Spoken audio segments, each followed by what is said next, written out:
VSന്റെ യഥാർത്ഥ ശിഷ്യൻ ഞാനാണെന്നാണ് ഞാൻ വിശ്വസിക്കുന്നത്. അതിന്റെ കാരണം എന്താണെന്ന് ചോദിച്ചാൽ, VS തെറ്റ് ചെയ്തു എന്ന് തോന്നിയപ്പോൾ VSനെ വിമർശിക്കുകയും ചെയ്തത് കൊണ്ടാണ് VSന്റെ യഥാർത്ഥ ശിഷ്യൻ ഞാനാണെന്ന് ഞാൻ അവകാശപ്പെടുന്നത്. ഉണ്ടായിരുന്നു, എനിക്കൊരു പ്രണയം ഉണ്ടായിരുന്നു VSക്ക് ഞാൻ പഠിക്കും. അവരൊരു 3/4 മണിക്കൂറോളം എൻ്റെ അച്ഛനെ ഇങ്ങനെ നെഞ്ചിട്ട് ഇടിച്ചു. 3/4 മണിക്കൂർ കഴിഞ്ഞപ്പോൾ എൻ്റെ അച്ഛൻ്റെ ഈ കണ്ണിൽ കൃഷ്ണമണി ഒന്ന് അനങ്ങി. VSന്റെ മുഴുവൻ പുറത്തുള്ള പ്രസംഗങ്ങൾ, VSന്റെ യാത്രകൾ, അതിനാവശ്യമായിട്ട് എഴുത്തു, ഇത് മുഴുവൻ എൻ്റെ നേതൃത്വത്തിലാണ് ഞാൻ തയ്യാറാക്കിയിരുന്നത്. നമസ്കാരം, അഡ്വക്കേറ്റ് ശ്രീ KM ഷാജഹാൻ. ഈ മുഖം മലയാളികൾക്ക് പരിചിതമാണ്. വർഷങ്ങളായി അദ്ദേഹം VSന്റെ അഡീഷണൽ പ്രൈവറ്റ് സെക്രട്ടറി ആയിരുന്നു. ഇപ്പോൾ സേവ് കേരള ഫോറം എന്ന ഒരു പ്ലാറ്റ്ഫോമിൻ്റെ സംസ്ഥാന ജനറൽ സെക്രട്ടറിയാണ്. ഇദ്ദേഹത്തെക്കുറിച്ച് കൂടുതൽ സ്വകാര്യങ്ങളൊന്നും അധികം പുറത്താരും അറിഞ്ഞിട്ടില്ല, പറഞ്ഞു കേട്ടിട്ടില്ല. അപ്പോൾ ഇന്നിപ്പോൾ യാദൃശ്ചികമായി ഷാജഹാൻ സാറിനെ അടുത്ത് കിട്ടിയപ്പോൾ ഞാൻ ചോദിച്ചതാണ്, സാറ് കുറച്ച് സ്വകാര്യത പറയാൻ കഴിയുമോ എന്ന് ചോദിച്ചു. എന്തൊക്കെയാണ് ചോദിക്കുന്നതെന്നും അറിയില്ല. അദ്ദേഹത്തിന് എന്താണ് ആൻസർ പറയാൻ പറ്റുന്ന കാര്യങ്ങളാണോ ഞാൻ ചോദിക്കുന്നതെന്നും അറിയില്ല. എന്തായാലും ഞാൻ ചോദിക്കുകയാണ് സാറേ, എങ്ങനെയായിരുന്നു സാറ് എൻ്റെ കുട്ടിക്കാലത്തെക്കുറിച്ച്? അതോടെ തൊട്ട് നമുക്ക് തുടങ്ങാം. എനിക്ക് സത്യത്തില് ഈ പറഞ്ഞ പോലെ ഇങ്ങനൊന്നും എൻ്റെ ആരും ചോദിച്ചിട്ടില്ല. അതുകൊണ്ടാണ് എന്നെ സംബന്ധിച്ചിടത്തോളം എൻ്റെ ഒരു പ്രത്യേകതയായിട്ട് ഞാൻ കാണുന്നത്, എന്നോട് സംസാരിക്കുന്നവരും എന്നെ ഇന്റർവ്യൂ ചെയ്യുന്നവർക്കും ഒരു പരിധിയില്ല എന്നുള്ളതാണ്. അവർക്ക് ഒരു പരിധി ഞാൻ വെക്കാറില്ല. പലരും എന്നോട് പറയാതെ ആ ഇന്റർവ്യൂവിൽ എന്താണ് ചോദിക്കേണ്ടത് എന്നൊക്കെ ചോദിക്കുമ്പോൾ അവരോട് ഞാൻ കൊടുക്കുന്ന മറുപടി എന്ന് പറയുന്നത് എന്ത് വേണമെങ്കിലും ചോദിക്കാന്നുള്ളതാണ്. പിന്നെ എൻ്റെ ഒരു അനുഭവം എന്ന് പറഞ്ഞാൽ, എന്നോട് വിമർശനപരമായി ചോദിക്കുമ്പോഴാണ് എൻ്റെ ഒരു സെൽഫ് കൂടുതൽ എനിക്ക് നല്ലപോലെ മറുപടി പറയാം. അപ്പൊ ഇപ്പൊ സുമേഷ് ചോദിച്ച ഈ ഒരു ചോദ്യം എന്നോട് ആരും ചോദിച്ചിട്ടില്ല. ഞാൻ യഥാർത്ഥത്തിൽ എൻ്റെ സ്കൂള് എന്ന് പറയുന്നത് കോട്ടയത്ത് MT സെമിനാരി എന്ന് പറഞ്ഞിട്ട്, അല്ല യഥാർത്ഥത്തിൽ തുടക്കം പറയുകയാണെങ്കിൽ ഞാൻ പ്രൈമറി സ്കൂളിൽ പഠിച്ചിരുന്നത് കോട്ടയത്ത് കഞ്ഞിക്കുഴിയിലുള്ള മൗണ്ട് കാർമൽ എന്ന് പറഞ്ഞിട്ട് ഈ കന്യാസ്ത്രീകൾ കിടക്കുന്നിടത്തിൽ നടത്തുന്ന സ്കൂൾ. ജനിച്ചത് അവിടെ തന്നെയായിരുന്നു? അല്ല, ജനനം എന്ന് പറയുന്നത് യഥാർത്ഥത്തിൽ ജനിച്ചത് ചങ്ങനാശ്ശേരിയിലെ. കാരണം ചങ്ങനാശ്ശേരിയാണ് എൻ്റെ അമ്മയുടെയും അച്ഛൻ്റെയും. എനിക്ക് തോന്നുന്നത് അവരെ കുറിച്ച് കുറച്ച് കാര്യങ്ങൾ കൂടെ പറഞ്ഞിട്ട് തുടങ്ങിയാൽ അതായിരിക്കും. ആയിക്കോട്ടെ, അച്ഛനെ മറന്നിട്ടുള്ള ഒരു കാര്യം വേണ്ട. അതെ, കാരണം എൻ്റെ അച്ഛൻ്റെ പേര് KB മുഹമ്മദ് അലി എന്നാണ്. KB മുഹമ്മദ് അലി എന്ന് പറഞ്ഞ എൻ്റെ അച്ഛൻ ചങ്ങനാശ്ശേരിയുടെ ആദ്യത്തെ കമ്മ്യൂണിസ്റ്റുകാരൻ. എൻ്റെ അച്ഛൻ്റെ അച്ഛൻ ബാപ്പുകുഞ്ഞ് എന്ന് പറയുന്നത് ചങ്ങനാശ്ശേരിയിലെ അന്നത്തെ ഏറ്റവും വലിയ പണക്കാരനാണ്. ഈ ചുരുട്ട് കമ്പനിയാണ് അദ്ദേഹം നടത്തിയത്, ചുരുട്ട് വലിക്കുന്നത്. അപ്പൊ അതെനിക്ക് 50-കൾക്ക് മുമ്പത്തെ കാര്യമാണ് പറയുന്നത്. ചങ്ങനാശ്ശേരിയിലെ ബസ് സ്റ്റാൻഡിന് നേരെ ഇപ്പോൾ ഒരു ഗ്രീൻസ് ബേക്കറി ഉണ്ട്, അവിടെയായിരുന്നു അദ്ദേഹത്തിന്റെ കട. അദ്ദേഹം വന്ന് വലിയ ലക്ഷപ്രഭുവായിരുന്നു ആ കാലഘട്ടത്തിൽ. അപ്പൊ അദ്ദേഹത്തിന്റെ മൂത്ത മകനായിരുന്നു എൻ്റെ അച്ഛൻ KB മുഹമ്മദ് അലി. KB മുഹമ്മദ് അലി എനിക്ക് തോന്നുന്നു 50-കളിലായിരിക്കണം എന്നാണ് എൻ്റെ ഓർമ്മ. 50-കളിലോ അതിന് മുമ്പോ കമ്മ്യൂണിസ്റ്റ് പാർട്ടിയിൽ ആകൃഷ്ടനായി വീട്ടിൽ നിന്ന് ഇറങ്ങിപ്പോയി പാർട്ടി ഓഫീസിൽ കയറി താമസം. എൻ്റെ അറിവ് ശരിയാണെങ്കിൽ വിമോചന സമര കാലത്ത് വെടിവെപ്പുണ്ടാക്കുന്ന സമയത്ത് PKV ഇതുപോലെയൊക്കെയുള്ള പ്രഗത്ഭരായ പല നേതാക്കന്മാരും എൻ്റെ അച്ഛൻ നടത്തിയിരുന്ന ഈ ചുരുട്ട് കമ്പനിയിലായിരുന്നു ഒളിവിലിരുന്നത്. അല്ല, പിന്നീട് ഈ പിതാവിനോടൊപ്പം തന്നെ അദ്ദേഹത്തിന്റെ പിതാവും ഇതിനോടൊപ്പം യോജിച്ചു? ഇല്ല, അങ്ങനെ പിതാവൊക്കെ വളരെ യാഥാസ്ഥിതികമായിട്ടുള്ള ഏറ്റവും ഓർത്തഡോക്സ് ആയിട്ടുള്ള മുസ്ലിം ഫാമിലി ആയിരുന്നു. പക്ഷെ ഇറ്റ് സോ ഹാപ്പൻഡ് ദാറ്റ് അന്ന് അവിടെ ഒളിവിലിരുന്നു. അല്ലാതെ അദ്ദേഹത്തിന് കമ്മ്യൂണിസ്റ്റ് പാർട്ടിയായിട്ടൊന്നും യാതൊരു വിധത്തിലുള്ള എതിർപ്പുമായിരുന്നു. അദ്ദേഹം അവിടുന്ന് പോന്നു പാർട്ടി ഓഫീസിലൊക്കെ താമസമായി. അദ്ദേഹം വളരെ സുമുഖനായിരുന്നു. വേണമെങ്കിൽ ഈ വീഡിയോയിൽ നമുക്ക് ചേർക്കാൻ ഞാൻ എൻ്റെ അമ്മയോട് ചോദിച്ചിട്ട് അത് എൻ്റെ അച്ഛൻ്റെ ഒരു ഫോട്ടോ വേണമെങ്കിൽ തന്നെ എനിക്ക് ഓർമ്മയുണ്ട്. അതായത് എൻ്റെ ഓർമ്മ എന്ന് പറഞ്ഞു കഴിഞ്ഞാൽ ഫോട്ടോ കണ്ടത് ഈ രണ്ട് ഭാഗത്തേക്ക് മുടി ഇങ്ങനെ വെച്ചിട്ടുള്ള ഒരു ഫാഷൻ ആയിരുന്നു. അപ്പൊ അതില് ഒരു ചുരുൾ മുടി ഇങ്ങനെ കിടക്കും നെറ്റിയില്. അപ്പൊ അമ്മ എന്നോട് പറഞ്ഞിട്ടുണ്ട്, അത് വലിച്ചാൽ ഇവിടം വരെ വരും, എന്ന് വിട്ടാൽ അവിടെ പോകും. അത്രയ്ക്ക് സുമുഖനായിരുന്നു. വെള്ളയും മാത്രമേ ഇടുകയായിരുന്നു. നല്ല ഇതായിരുന്നു. ആ കാലത്താണ് അദ്ദേഹം അമ്മയുമായി പ്രണയത്തില്. അപ്പൊ അമ്മയുടെ അച്ഛൻ എന്ന് പറയുന്നത് V മാധവൻ. അപ്പൊ അവരേതാണ്ട് കുറെ അടുത്താണ് താമസിക്കുന്നത്. V മാധവൻ എന്ന് പറഞ്ഞ ആളെ കുറിച്ചിട്ടും പറയേണ്ട കാര്യങ്ങളുണ്ട്. അതെന്താന്ന് ചോദിച്ചു കഴിഞ്ഞാല്, അദ്ദേഹം അന്ന് SNDP കാരനായിരുന്നു. അപ്പൊ അന്നത്തെ SNDP എന്ന് പറഞ്ഞാൽ ഈ വെള്ളാപ്പള്ളി ടൈപ്പ് SNDP ആയിരുന്നില്ല. ആ വെള്ളാപ്പള്ളി അന്നത്തെ SNDPയിൽ നിന്നാണ് പിന്നെ കമ്മ്യൂണിസ്റ്റ് പാർട്ടി ഉണ്ടാകലും കാര്യങ്ങളും. അപ്പൊ അതിലൊക്കെ വലിയ പങ്ക് വഹിക്കുന്ന ഒരു SNDP ആയിരുന്നു. ആ SNDPയുടെ നേതാവായിരുന്നു അമ്മയുടെ അച്ഛൻ V മാധവൻ. ഏതാണ്ട് V മാധവനെ പോലെയാണ് എന്നെ കണ്ടാൽ ഇരിക്കുക എന്നാണ് എന്നോട് എൻ്റെ അമ്മ പറഞ്ഞത്.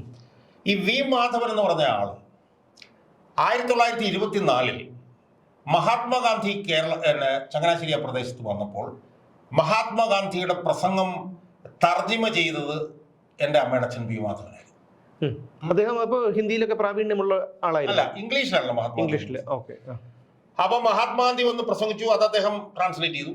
ട്രാൻസ്ലേറ്റ് ചെയ്തപ്പോഴത്തേക്കും പിന്നെ ഓഡിയൻസിന്റെ ഇടയിൽ ഇരുന്ന ആളെന്ന് മലയാളത്തിൽ പറഞ്ഞു. അദ്ദേഹം അത് മഹാത്മാഗാന്ധിക്ക് വീണ്ടും ട്രാൻസ്ലേറ്റ് ചെയ്തു. അങ്ങനെ 3-4 പ്രാവശ്യം മഹാത്മാഗാന്ധിയുടെ പ്രസംഗം അങ്ങോട്ടും ഇങ്ങോട്ടും ട്രാൻസ്ലേറ്റ് ചെയ്ത് പരിഭാഷപ്പെടുത്തിയ ഒരു പാരമ്പര്യം എൻ്റെ അമ്മയുടെ അച്ഛനുണ്ടായിരുന്നു. കാരണം അദ്ദേഹം ശ്രീലങ്കയിലെ ഈ സായിപ്പന്മാർ നടന്ന തോട്ടങ്ങളിലൊക്കെ എന്തോ മാനേജരൊക്കെ ആയിരുന്നു അതിന് മുമ്പേ.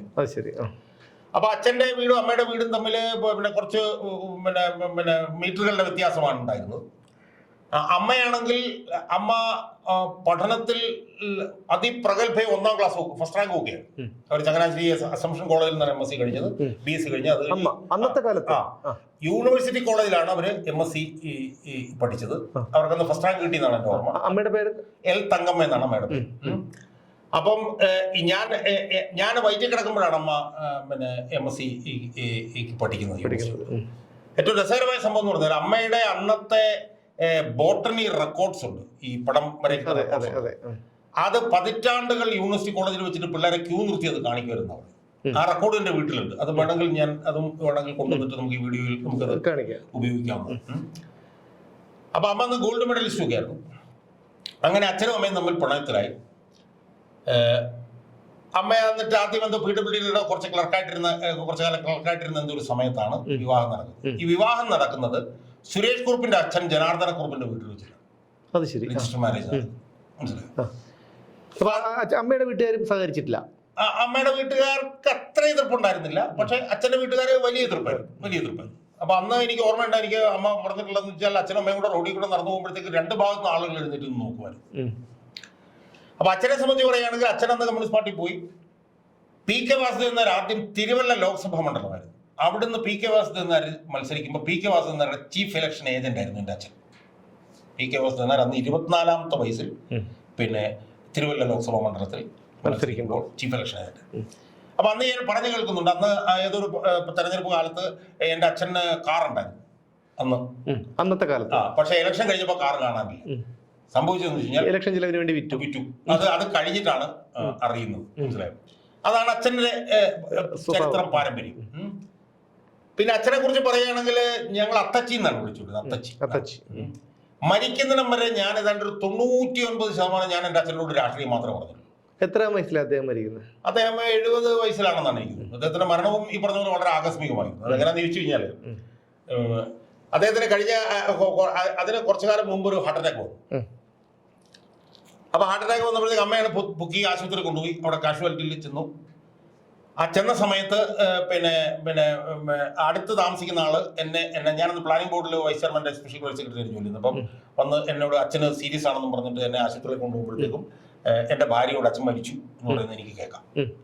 യഥാർത്ഥത്തിൽ അവിടെ എന്താ സംഭവിച്ചതെന്ന് വെച്ചാൽ എൻ്റെ അമ്മ ഇച്ചിരി ഫിസിക്കലി ഫിറ്റാണ്, തടിയുള്ള സ്ത്രീയാണ്. അച്ഛൻ കുറച്ചൊരു മെലിഞ്ഞിട്ടാണ്. അച്ഛനെ പൊക്കിയെടുത്ത് അവിടെ കാഷ്വാലിറ്റി കൊണ്ടിട്ടു. രാത്രി 2:45 കണ്ടായിരുന്നു. അപ്പൊ അവിടെ 2 ഹൗസ് സർജന്മാർ മാത്രം ഉണ്ടായിരുന്നു. അപ്പൊ അന്ന് എന്താ വെച്ചാൽ നമ്മുടെ ആ ഇന്ത്യൻ ഓഫീസിന് നേരെ എതിർവശത്തായിരുന്നു കാഷ്വാലിറ്റി. എന്നിട്ട് അവിടെ വെച്ച് അമ്മയുടെ കരച്ചിൽ കേട്ടിട്ട് 2:45 കണ്ടുള്ള അമ്മയുടെ കരച്ചിൽ കേട്ടിട്ട് ഇന്ത്യൻ ഓഫീസിൽ നിന്ന് പോലും ആളുകൾ എഴുന്നേറ്റ് വന്നു. എന്ന് മാത്രമല്ല അമ്മയുടെ കരച്ചിൽ കേട്ടിട്ട് ഈ ഹൗസ് സർജന്മാർക്ക് ആകെപ്പാടെ അവരെന്ത് ചെയ്തു, അവരൊരു 3/4 മണിക്കൂറോളം എൻ്റെ അച്ഛനെ ഇങ്ങനെ നെഞ്ചിട്ട് ഇടിച്ചു. 3/4 മണിക്കൂർ കഴിഞ്ഞപ്പോൾ എൻ്റെ അച്ഛൻ്റെ ഈ കണ്ണിലെ കൃഷ്ണമണി ഒന്ന് അനങ്ങി നേരെ ICUലേക്ക് കൊണ്ടുപോയി. 15 ദിവസം കഴിഞ്ഞപ്പോൾ അച്ഛൻ വീട്ടിൽ പോയി. അത് കഴിഞ്ഞ് കുറെ കാലം കഴിഞ്ഞ് മരുന്നെല്ലാം നിർത്തി. അപ്പൊ എൻ്റെ അമ്മയ്ക്ക് സിനിമ കാണാൻ പോകുന്നൊരു സ്വഭാവമില്ല. അത് എത്രയോ നാളുകൾ കഴിഞ്ഞിട്ട് എനിക്ക് 10-15 വർഷമായപ്പോൾ തോന്നും അമ്മ ഒരു സിനിമയ്ക്ക് പോയി. തനിച്ചോ? തനിച്ചല്ല, എൻ്റെ സഹോദരിയുടെ കൂടെ.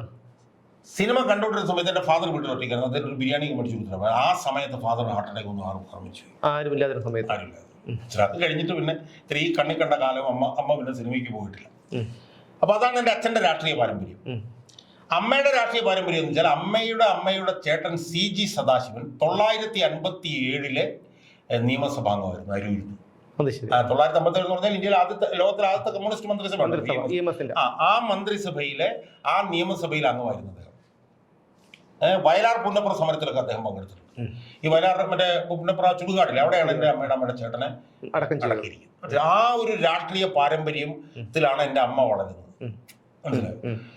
അപ്പം അന്ന് എനിക്ക് ഓർമ്മയുണ്ട്, അന്ന് പിന്നെ KR ഗൗരിയമ്മ ആദ്യം വിവാഹം ആലോചിച്ചിരുന്നവരൊക്കെ ഞാൻ അന്ന് കേട്ടിട്ടുണ്ട്.